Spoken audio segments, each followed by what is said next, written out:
Hi, everyone. We're just waiting for a few more people to come in from the waiting room, and then we're going to get started.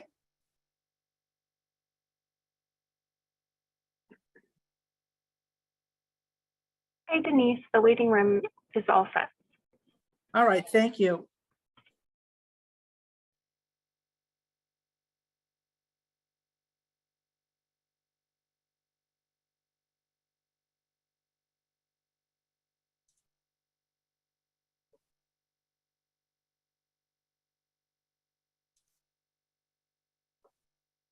So good morning, everyone.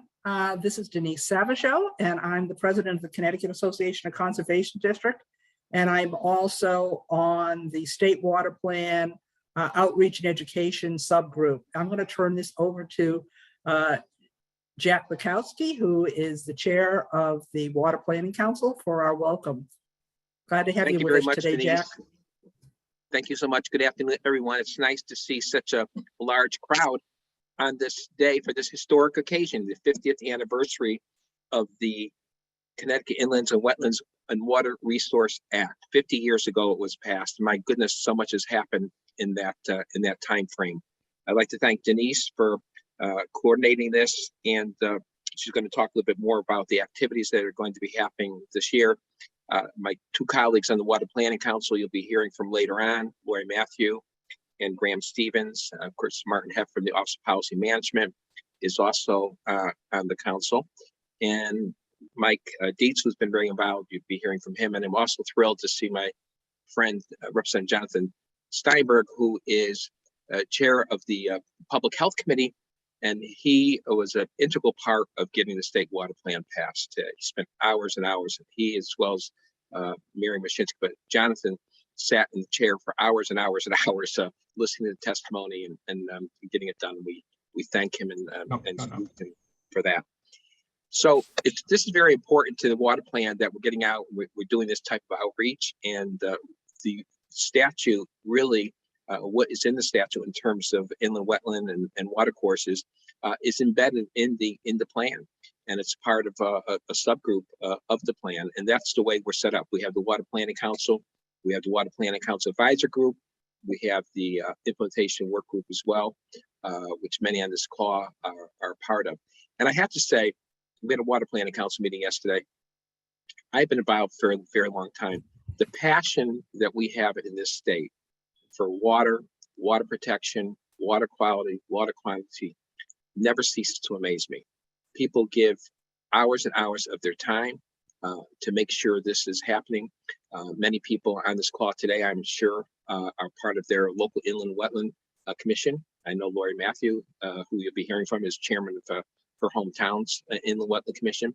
And when I look at my little town of Beacon Falls, I can't imagine what we would have looked like if we did not have an inland wetland commission in our town, because people would come and take advantage of the town, and now we have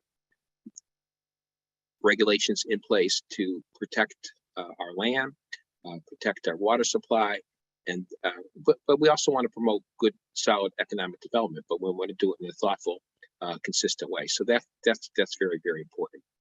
So the Water Planning Council is still very much involved. We have the Implementation Work Group. We have the Water Planning Council Advisory Group. As I indicated, our meetings are always open to the public. I invite people to come to the meetings and exchange dialogue, because it sounds trite, but without water, what do we have? I mean, we can't do anything without water, and we need to continue to be passionate about it and make sure we have the right regulations in place. We have to always look this plan. We were talking about this yesterday. The plan is a very extensive, comprehensive plan, but now we're at the point we kind of have to take another look at it and see where we're at in terms of the goals and objectives that were in the plan, to make sure we're getting to all the bases we need to, and also to modify it where we see fit. So with that, I'm going to turn it back to Denise. I just can't tell you how happy I am to be here. Look forward to the discussion, and please, again, anyone want to take part in the Water Planning Council, come to our meetings. They're always lively, lots of discussion in terms of what's going on there. And again, I thank you for being here today, Denise. Let me turn it back to Denise, and she's going to talk a little bit about the history of the act. Thank you, Jack, for that welcome, and everybody, the Water Planning Council, and Jack chairs a great meeting, very active, so please join us. I wanted to just go over a couple of housekeeping things before I start the presentation. And one is if everybody could shut off their video, make sure you're muted and shut off your video. And when I call the panel up, I will ask you to unmute yourself and also bring up your video. So if everybody could stop, that'd be great. And then just in terms of the chat, so that because we're having a panel discussion, we didn't want to interrupt the chat. So we have muted the chat except for the panelists. So panelists will be able to put something in the chat if they need to put a link or an email address or something like that. So people will have that. And then at the very end of the meeting, we will open up the chat just if people want to put some comments or questions towards the end that we can get back to you with. But we're not going to be using the chat for the Q&A the way we normally did for this particular discussion. So thank you for that. And with that, I'm just going to start quickly with a brief history. So let me share my screen.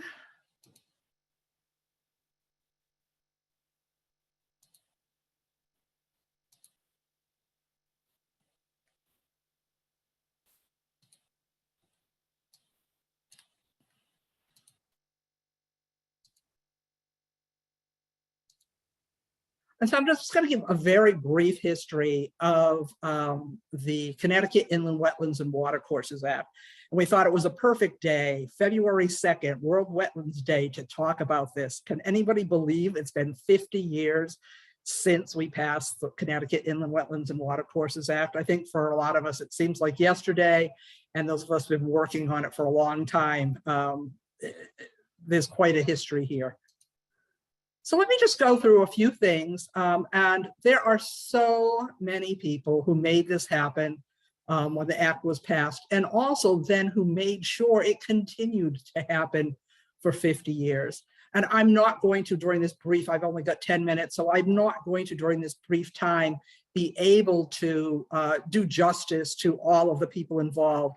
But we're going to talk about that a little bit later because we're going to be doing a history and we're going to be doing more activities. So we're going to wrap up the end of this meeting talking about what we're going to be doing to celebrate all year long the Inland Wetlands and Watercourses Act. But let me just start here. There was a host of legislation that has been passed since the early 1900s, and I think actually maybe 1888, there may have been something passed on water. But I did a little bit that was more the modern stuff here just to start. And in 1967, Connecticut passed what was considered its Clean Water Act, and it was used actually as the model for the federal Clean Water Act. So that was before we had our DEP, our Department of Environmental Protection. Now it's the Department of Energy and Environmental Protection. But before that, we actually passed a Clean Water Act. In 1969, we were leaders in passing a tidal wetland act. And of course, this was the year where people were really, we were looking at Earth Day coming up and different things would happen. And the Cuyahoga River in Ohio caught on fire and burned for weeks. And they didn't know how to put it out because there was so much pollution. Fast forward, we were having air quality problems, the same thing. And of course, Earth Day was established in 1970, and the EPA was established in 1970. But following up on the success of that passage of the Connecticut Tidal Inland Wetland Act, the folks who were involved said, we need to move forward and pass an Inland Wetland Act now. And they started working on that in 1971, but it kind of got hung up because of some definitional problems, and I'll talk about those in a minute. But what did happen in 1971 was the formation of the Connecticut DEP. And of course, just to put it in context with other things that were going on, the Federal Clean Air Act was also passed at that time. But the formation of Connecticut DEP set the stage for the agency that came into being in October of 1971 to be the major proponent and make sure that the Connecticut Inland Wetlands and Watercourses Act was passed in 1972. And the two names I will mention was under Governor Meskel and the new commissioner, Dan Lufkin, who, by the way, was one of the originators and funders of the first National Earth Day. So we were in really good hands in Connecticut, moving forward with the Connecticut Inland Wetlands and Watercourses Act. I just want to also talk that, that's when, so we passed the Connecticut Inland Wetlands and Watercourses Act at the same time the Federal Clean Water Act was passed. So we already had our Clean Water Act.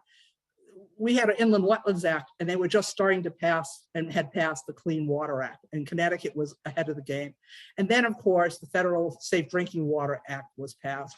And then just to flash forward, because we are going to be talking about the state water plan, we have a state water plan that brought all of the legislation and all of the work that Connecticut is doing on water in 2019. And I don't want to confuse folks or let people think that there wasn't a whole lot of things in between. There's a lot of work that Connecticut was doing on our water and water resources, as well as all of our environmental protection throughout this that also impact this. So I was just trying to do, like I said, a brief history, trying to kind of put it in context, the importance of the Connecticut Inland Wetlands and Watercourses Act. And this is the act that was passed. And this is the preamble. I'm not going to show you the whole act. And there's way too many words for anyone to read here on the screen. But this is really the meat of the act. It is amazing what is in this section. And I've bolded a few other things. But it's the inland wetlands and watercourses of the state are indispensable and irreplaceable, but a fragile natural resource which the citizens of the state have been endowed. And then further down it says, it is therefore the purpose of the act, inclusive, to protect the citizens of the state by making provisions for the protection, preservation, maintenance, and use of inland wetlands and watercourses by minimizing their disturbance and pollution. Amazing language here. I always refer back to this section of the act. It's as timely now today as it was when it was passed.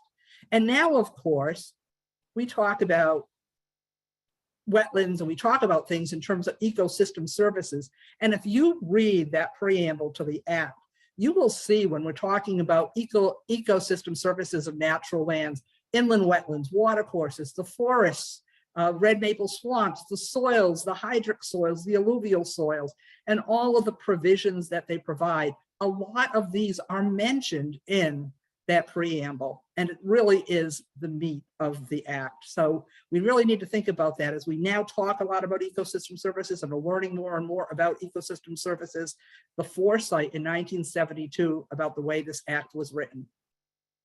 The act was a landmark legislation that focused on two things, two definitions, really, really important. And a lot of times we say Inland Wetlands Act, or we'll say Inland Wetlands Commission. We forget that it's an Inland Wetlands and Watercourses Act. It does both, and that is amazing in what it does to protect the water resources of our state. One of the reasons that they had a challenge passing the act in 1971 was because they couldn't decide on the definition. Should they use a vegetative definition or should they use soils? And they decided to use soils to define wetlands. And, as poorly drained, very poorly drained alluvial and floodplain soils, and had the foresight, knowing what we were facing in terms of flooding and whatever, to even include floodplain and alluvial soils that were non-hydric soils to make sure those floodplains were protected.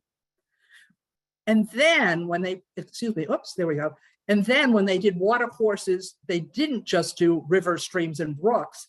They also said marshes, swamps, bogs, vernal pools. They included everything in this definition of watercourses. Really, really important. So if I'm looking at a marsh or swamp, a bog, a vernal pool that may be defined by vegetation or maybe by some biologic activity, they're also defined by the hydrology. So there's a whole host of things here that we're looking at. So when we're either looking at soils from a wetland perspective or soils perspective or a water and vegetative perspective, this act did it all. The Connecticut and Wetlands Watercourses Act is also unique from the perspective is that it looked at municipal authority. And this was a way of making sure that we had vested interest across the state. Every single municipality had a wetland, was authorized in 1972 to have an inland wetland and watercourses agency. And many of them adopt them right off the bat. It also made provisions at that time for DEEP to take over if there was not local jurisdiction. And some of the small towns relied on DEP to do that. But in 1987, the act was changed, and it now requires every municipality to have an inland wetlands and watercourses agency. Now, there are some people who don't like that. They will talk about like, oh, that's 169 ways of doing things. Actually 170, because we have 170 because there's actually 2 in Groton, one for the city and one for the town of Groton. But that said, although we have that, there's model regulations, there's a lot of work that goes on, but what we have is that we don't have just one body looking at wetlands. We have local knowledge, local control that works very well to protect our resources. And although there are some failings, one town may not be as protection as another town. We see that ebb and wane as we have different, commissioners come on board, different appointments being made and whatever. But overall, it's a great protection from our first state agency. So I just want to wrap up with a few things at the end. And again, like I said, this is a very brief history, and I know I'm going through it very quickly. And we're going to be talking more about the history later on. But I just wanted to talk about some of the other state actions that complemented and reinforced the Inland Wetlands and Watercourses Act. Starting with in 1983, Connecticut passed the Erosion Sediment Control Act. And this was important because it wasn't then just inland wetlands activities and the Inland Wetland Agency that had jurisdiction on preventing erosion and sediment control. It now allowed other land use agencies, in particular the Planning and Zoning Agency, to also step up and provide erosion coming from uplands and a parcel of property that might not have wetlands on it, but protecting that parcel downstream.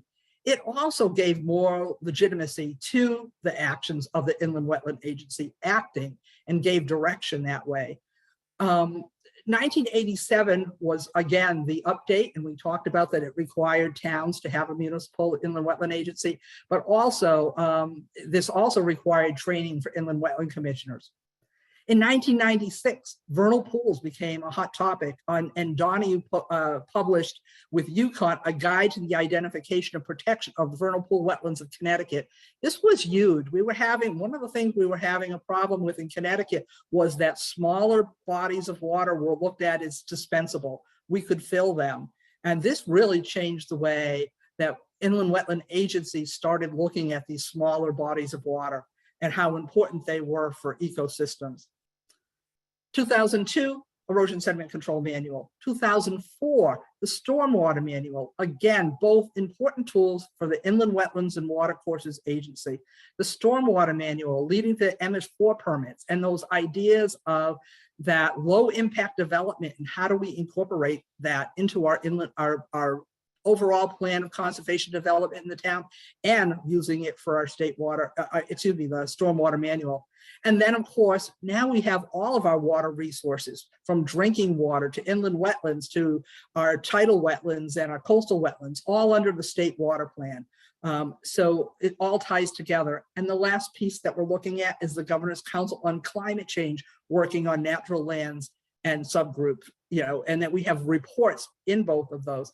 A report on wetlands, a report on rivers, a report on forests, a report on soils, all extremely important to wetlands. So we're moving forward. There's a lot of work that has been done.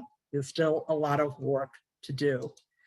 So I want to say congratulations, Connecticut, for leading the way on inland wetlands and watercourses protection for 50 years. I'm now going to turn this over to our panel. I'm going to ask Lou Birch and the panelists to unmute themselves and get the video up and start the panel. Thank you so much, everyone. And thank you, Denise, for that introduction and for the important work that you do. We really appreciate it. Good afternoon, everyone. As Denise said, my name is Lou Rosado Birch. I'm the Connecticut Program Director for Citizens Campaign for the Environment, and I do serve on the Implementation Working Group and Outreach and Education Subcommittee. As you all know, we are here today to celebrate and highlight the importance of the 1972 Inland Wetlands and Watercourses Act. And so we have brought together some key policy experts in the realm of water protection to talk about this important law, what it means today, and to ask some really critical questions regarding how that policy overlaps and perhaps even complements water planning and source water protection efforts that are taking place today. And so I'd like to kick off the conversation by welcoming each of our expert panelists, inviting them to come off of mute, and asking them to start by just giving a brief introduction of themselves.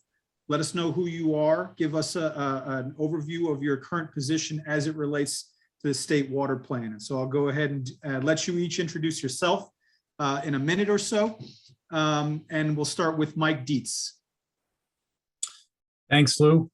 So I'll just say that this is an especially fun year for me because it's also the 50th year of me being on this planet. Since 1972 was the year I was born. So I wasn't around to witness the inception of the act, but I've seen a lot of great changes in my lifetime. I'd love to take credit for all of them, but obviously can't do that. So I'm here at the University of Connecticut. I'm an extension educator and also have a joint appointment in the Department of Natural Resources and the Environment. And I direct the Connecticut Institute of Water Resources here at the University of Connecticut. So that is formally based in the Department of Natural Resources and the Environment, part of the College of Agriculture, Health, and Natural Resources. But I have a statewide responsibility as this is federal funding that comes into our state. I'm one of 54 institutes around the country. And my goal as the director of this institute is to help address water issues in our state by funding research around the state on these issues and also by funding outreach and technology transfer. So I participate in the State Water Plan implementation work group and very excited to be here today. That's perfect. Thank you for joining us today, Mike. Graham Stevens. Hello, folks, and what a great day for celebration. As you can see in my background, I'm actually in a wetland and watercourse. Nice picture of something that we all strive to protect. I work at the Department of Energy and Environmental Protection, and I'm the Bureau Chief of Water Protection and Land Reuse. And, my group of folks, 140 scientists and engineers, work most of their days on issues related to water protection. Very excited to be here and talk further about, the history of the Act, how it's being implemented, and the great partnerships we have with all of the municipalities in Connecticut.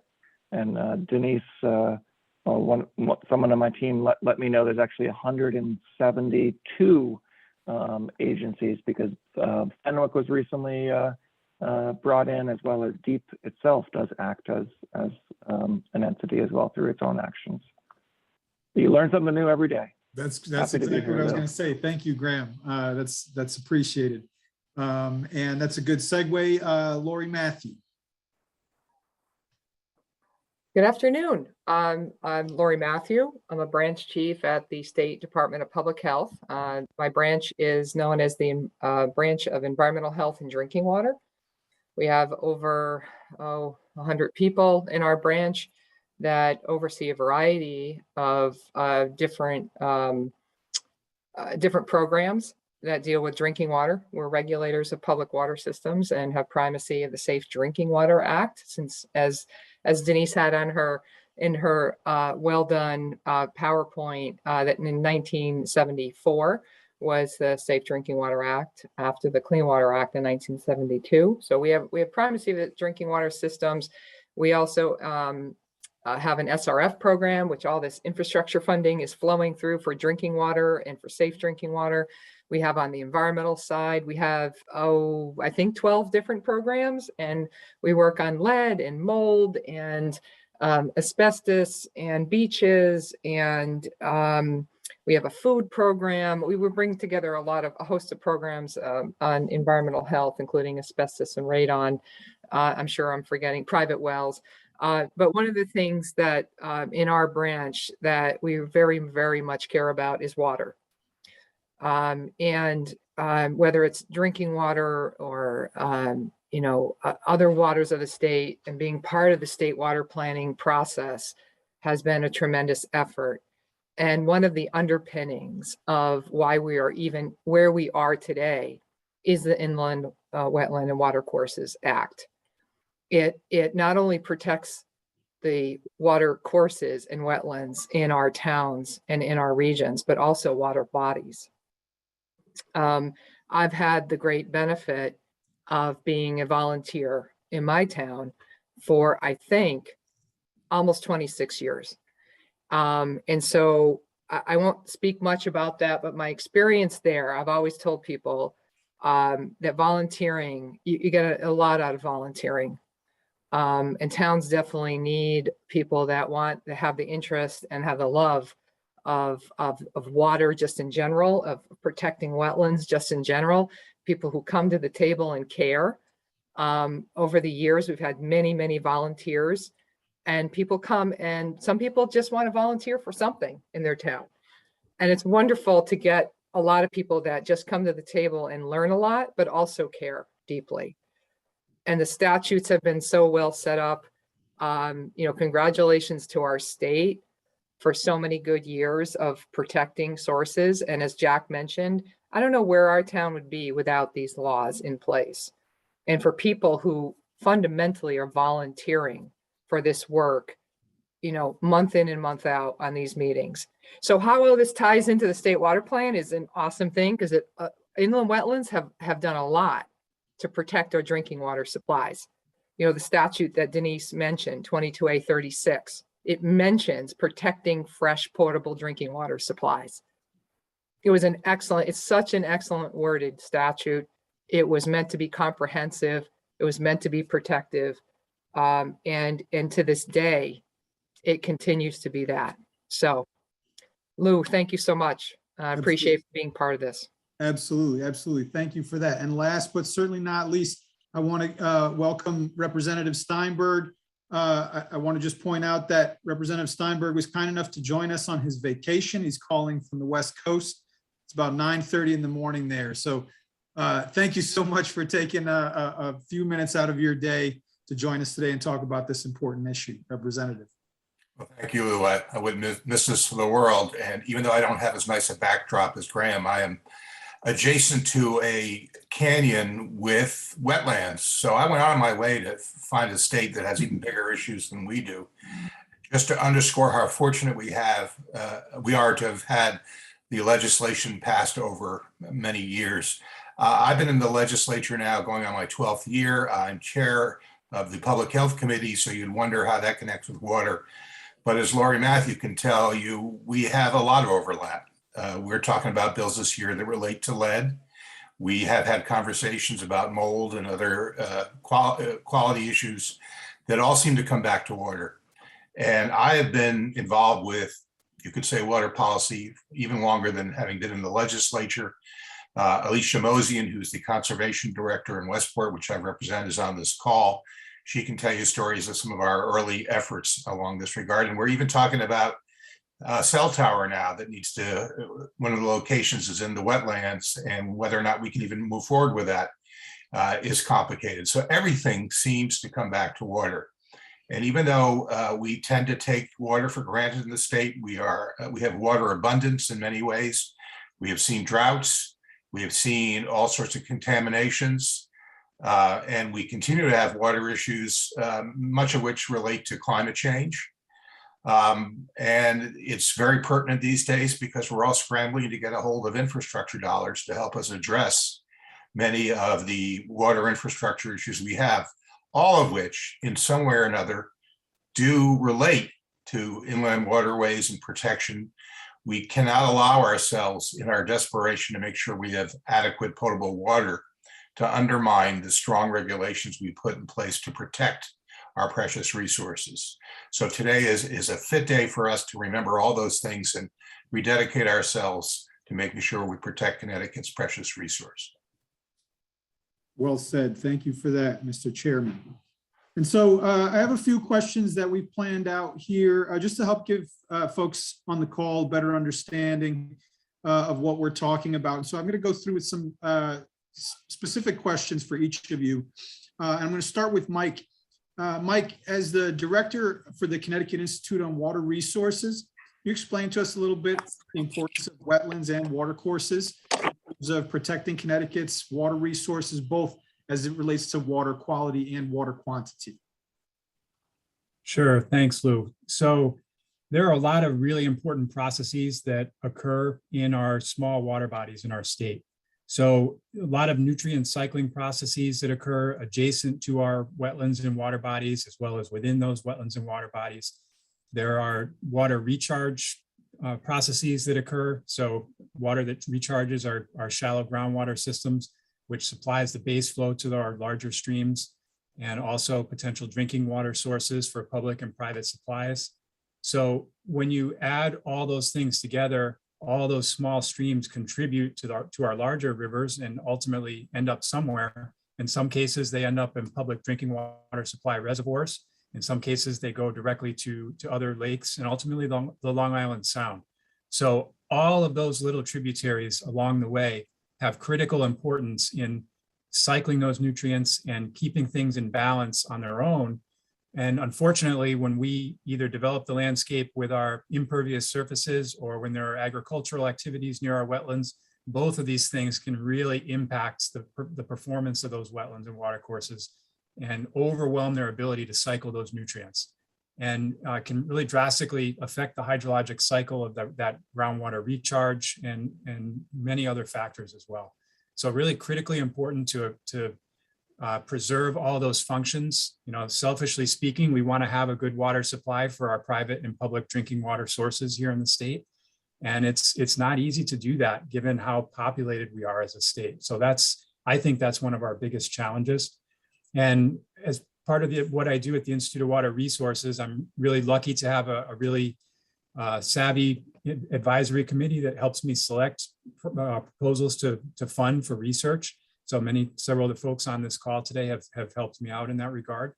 And we funded many researchers here at the University of Connecticut, as well as outside institutions at Southern Connecticut State University, Three Rivers Community College, researching these intricate details of the processes that occur and how humans are impacting those on our small rivers and wetlands across the state.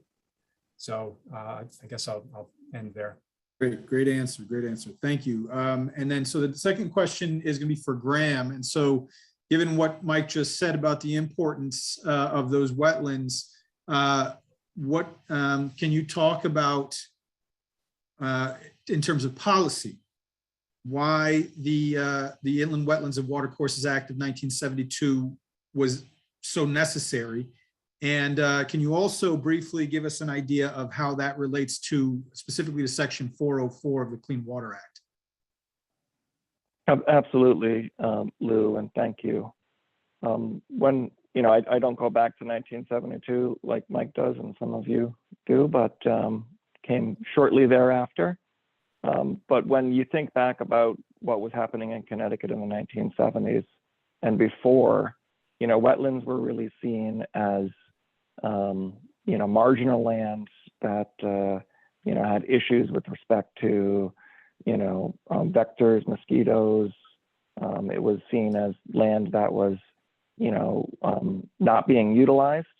I don't think there was a full acknowledgement by the public that these lands, whether they be wetlands or watercourses, really were vital to Connecticut. And, they were often filled,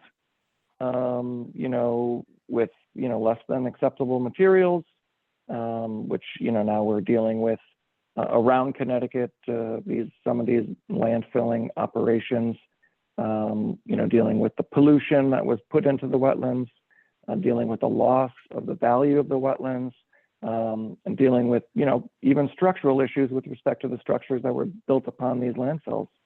And it's a real you know, the Inland Wetlands and Watercourses Act was a real acknowledgement of the fact that we need to, as a state, value these lands and these waters for all of the reasons that Denise went through earlier in her great presentation, and ensure that, you know, decisions that are being made to ensure the future of Connecticut is protected, right? We talked about the value of wetlands as it relates to drinking water, you know, and watercourses as it relates to drinking water.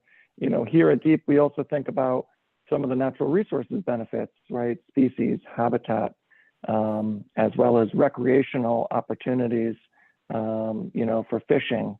You know, our angling community is certainly very interested and are avid supporters of these resources. So it was very, very forward thinking, you know, when this act was put together. And another thing that's interesting is, you know, we're Connecticut, you know, we do things in our Connecticut way.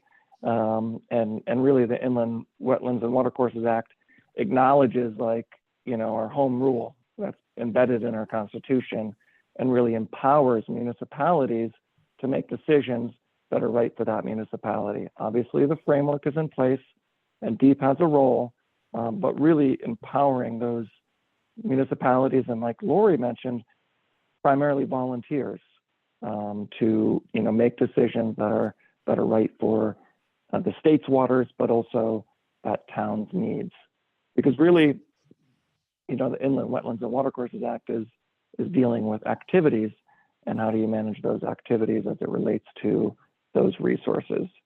Now, many of the folks on this call, you know, are expert and probably even more expert than me on some of these topics. But as far as you mentioned the 404, Section 404 of the Clean Water Act. So this is a federal process whereby, you know, parties have to come to the Army Corps to seek a permit if they're going to be filling waters of the U.S., or WOTUS, as we call it in the biz.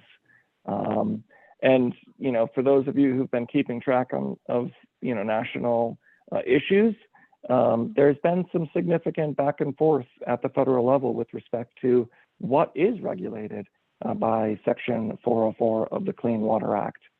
And one of the vital things about the Inland Wetlands and Watercourses Act is, no matter what's happening on the national level, we have our inherent protection of our waters.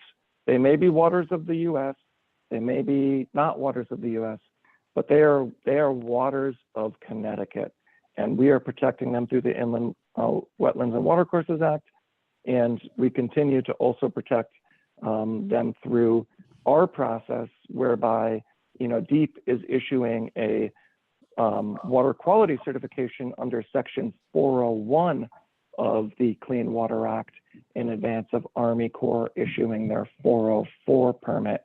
So we're really engaged in activities that impact, you know, waters of the U.S., and also through our partnership and collaboration with municipalities, activities that impact Connecticut's wetlands and watercourses.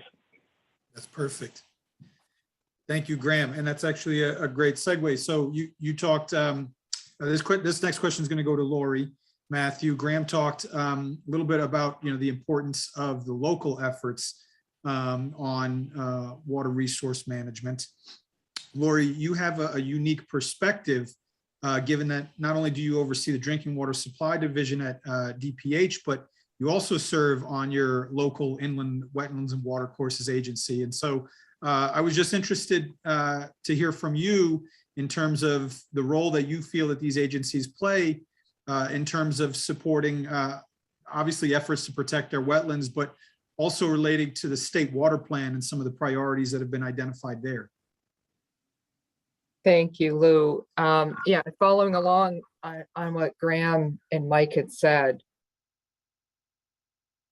one of the cornerstones and the foundation to protecting our waters is this law. It's fundamental. If we did not have it, we would have some difficulties in our towns and in our cities. it ties many laws together. And I'm going to go a little bit further back than Denise did. From what we can tell, over 100 years ago in state law, to 1905 to 1915 were public health laws that came about that protected water companies and drinking water supplies. And the concern at that time were the cows in the reservoirs, right? So there were a lot of laws that protected on the sanitary issues, right? And there were not treatment plants. You know, the water that served New Haven was untreated. They didn't have chemical treatment at the time. They didn't have the treatment plants that we have today. But the laws fundamentally started to realize that we needed to keep our waters clean. We needed to keep certain things that would cause pollution or degradation to those waters clean so people could drink that water. And really that is another fundamental piece of what has built now into the state water plan. And I see Representative Steinberg there, and I want to say thank you to him because he is known as the water, the water guru in the legislature. And he was instrumental, and still is, to the creation, the foundation of getting the funding in place and moving along with the legislation to make sure that for the very first time, we had a state water plan. Yeah, from the year 2014 until today, so 8 years ago. And Jack and I were talking about this the other day. Can we believe it's been 8 years with a state water plan? But this is a building block. This is another piece of the puzzle on the pyramid of what water is all about. There's so many parts and pieces, you know, Lou, as you mentioned, that make this up in our state. We don't have to, as Graham mentioned, we don't have to worry too much about what the feds are doing with WOTUS, right? Because we have the inland wetlands laws and are working we have aquifer protection laws for our larger drinking water, groundwater supplies. We have a whole host of source water protection laws that protect the land that utilities own around their drinking water supplies, known as water company land law. We have layered on top of layer, placed in state law protection mechanisms over the decades between all of our agencies and our legislators and all of us working together, because we realized early on, I'll go back to the cows and the reservoirs that served New Haven, that realized early on it was so important and critical to protect those sources that went into pipes that serve people drinking water. So it's been a long time. And one of the things that I think is really mission critical is a lot of what we do. You know, we as regulators, we're here, we have staff, we have regulations to oversee and uphold, all of us, whether it's Jack, whether it's Graham, myself, we work closely together, and also with Martin at OPM, a lot of planning, a lot of but a group of volunteers. Without our volunteers across our state in the inland wetlands commissions, people who come to help, the people that come to help with the state water plan. Without our volunteers, we wouldn't be where we are today with the state water plan, that's for sure. And it's for the great credit of everyone's efforts that recognize and care deeply. And so to celebrate today is so very important. And the linkages to the state water plan, I'll give you a page if you want to read something. On page 2-60 of the state water plan, it talks about source water, the fundamentals of source water protection for our drinking water supplies. It mentions the statutes that Denise mentioned, and a whole host of other statutes that are critical and important to uphold so that we have good water supplies, good wetland protection, and good opportunities for the future. So let me jump in there. So that's actually a perfect segue to my question for Representative Steinberg, which is, and I echo what Lori said, you know, we very much appreciate your leadership in the legislature to get this important work done and to keep these priorities on top of people's minds. As the chair of the Public Health Committee, Representative, what do you see as some of the upcoming water protection priorities for 2022 and beyond? Thank you for that. And I want to thank Lori for giving me credit for my involvement with the water plan, but I would be remiss if I did not acknowledge the true water person in the legislature, Mary Mushinsky, who's been at this for way longer than probably everybody on this call, who championed the concept of a water plan long before we were able to actually accomplish it. And I know that she has many things that would be part of her legacy, but I would think this would be the feature element because this is something for the ages, if you will.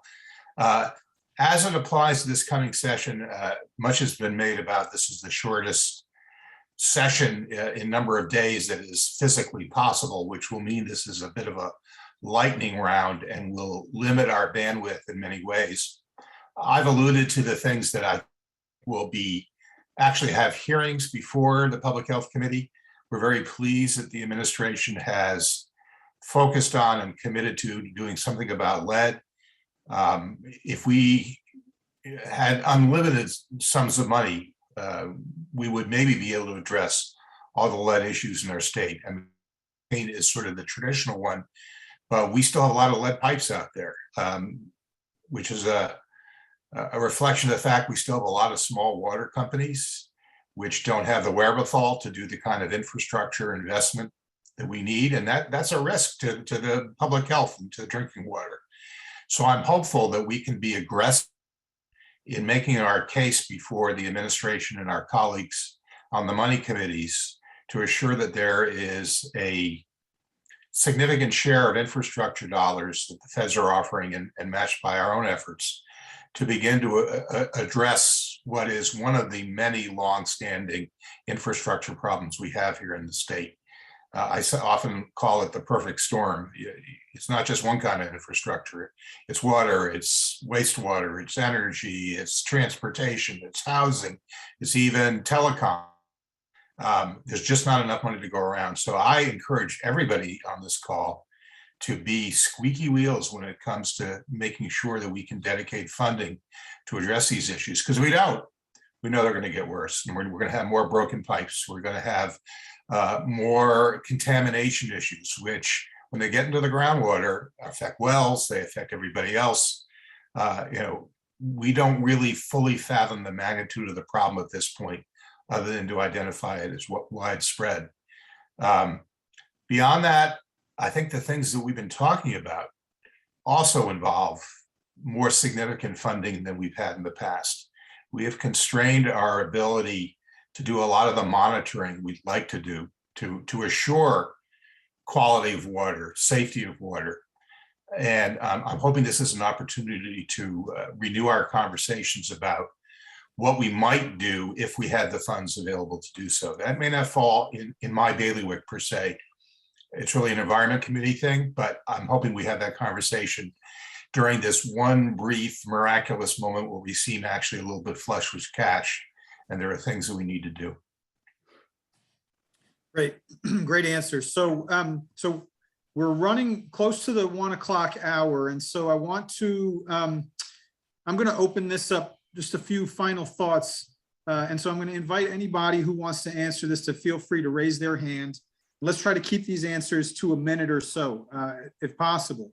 But, we've all been hearing a great deal about all the work and emphasis that's been going into environmental justice issues over in recent years. It's become a priority for many groups, being essential to promoting a healthy, sustainable, and equitable future for all residents of our state. And so I'm interested to hear from the panelists. How do the State Water Plan and the Interstate Inland Wetlands and Watercourses Act work to address health and equity barriers in Connecticut's low-income and environmental justice communities? Anybody is welcome to take. I could start that discussion at the very, if you're okay with that, Lou. At the very end, and Jack will know this, and Jack could help me with this one if he wishes. At the very end of putting the State Water Plan together, we started talking about health equity and what that meant in the context of water, and in particular, drinking water. Today, under my commissioner, Commissioner Jatani, who's a commissioner as of September of last year, she speaks about health equity every single day. and has told us that we will institute that within everything that we do. And there's a new term. There's a lot of new terms going on today, but there's a new term from President Biden known as Justice 40. Came out along with all of the infrastructure funding that's coming our way. And it's now being defined. What does Justice 40 mean? 40% of all the federal dollars that are coming to states need to be for the best benefit of people in disadvantaged communities. So we're working on how we work on that in our SRF program, our drinking water SRF program, how we get the best benefit, again, 40% of the money to benefit people in disadvantaged situations, vulnerable populations. Within the state water plan, we started talking about water for people. Drinking water should be affordable. Drinking water should be fundamentally affordable for everyone. I know Jack works heavily on rates and affordability, and we're all thinking about that. There's more to do on all of this because now of the new emphasis by President Biden and Justice 40, but also a new term that's out there that we've learned since COVID. We haven't used the one word COVID yet, but I'll say it. COVID, 2 years, right? But during COVID, we've learned a new term. It's a CDC term. It's called SVI, the Social Vulnerability Index. In the state of Connecticut, we have 25 disadvantaged towns. There are disadvantaged communities. Every year, our colleagues at the Department of Economic and Community Development identify 25 towns that are known as disadvantaged communities. On top of that, we're now looking at what DEEP does over, and my colleague at Graham with EJ communities. And on that, we're layering also the SVI areas, the social vulnerability index areas, and we're looking at how those intersect with each other. And I think and along with Justice 40, we're working on all of that together. And what does that mean to water in the state water plan? So there's a lot there that I just put on the table, but those are the items that we're thinking about and thinking through. And to Representative Steinberg's note about lead, that's one of the things we're looking at is, where are the people in harm's way? How can we invest this money? Thinking about the Justice 40, Commissioner Jatani's, health equity, SVI, disadvantaged communities, and how we focus to help the people that need it the most. So That's great. Great answer. Great answer. That's perfect. And yeah, I couldn't agree more. The lead issue is critical, particularly when we talk about our schools. And so really, really appreciate all the work that you all are doing. We only have about 5 minutes left in our program this afternoon. And so I'm going to wrap it up here. Otherwise, we're all going to get the hook. But thank you all so much for joining us today. Any questions that folks may have, final questions that we can send to our panelists, please do put them in the chat and we will send around a follow-up. Thank you all for joining us, and I will pass the mic back to my colleague Denise to wrap us up this afternoon. Thanks, Lou.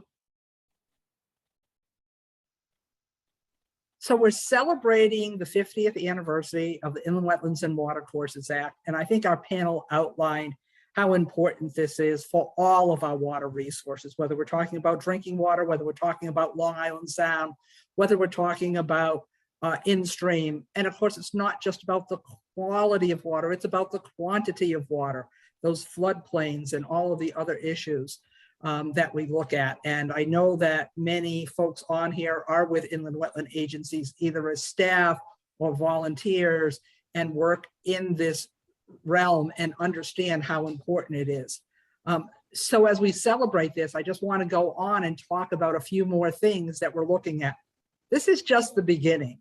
World Wetland Day happened February 2nd, and we wanted to kick off the year celebrating this amazing law that we have in Connecticut. But it is just the beginning. The State Water Plan Implementation Work Group, the Outreach and Education Subgroup is looking at how do we extend this throughout the year. So we've identified May as Wetlands Month and June as Rivers Month and some other days throughout the year. So you're going to hear, there's going to be more workshops and more panels.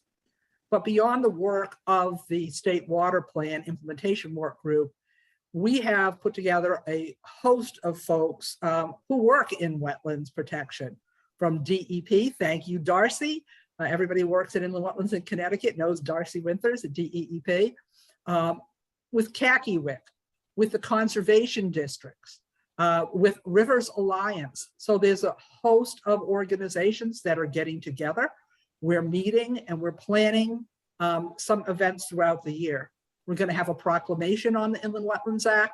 We're going to have some storyboard. We talked about the history and that I could only start to touch on the history. The history of the Inland Wetlands Act in Connecticut is incredible. So we're going to be putting a storyboard together on that. We'd love if there's anyone who would be interested in participating on that. We'd love to hear from you, but keep your eyes and ears open. We're in the planning stages now for the next step. We're hopefully going to be getting those proclamations out in around Earth Day, but we're really going to be targeting for Wetlands Month, which is May. And then just to let you know, Kakiwik is looking at doing their theme of their conference this year on the Inland Wetlands and Watercourses Act. So I think you're going to hear this repeatedly throughout the year. We're interested in hearing what people have to say, what people are looking for in terms of workshops. So I'm going to drop my email in the chat and you can send anything to me.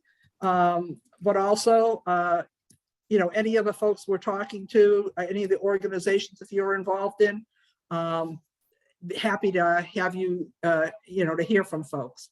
So with that, I'm going to wrap it up.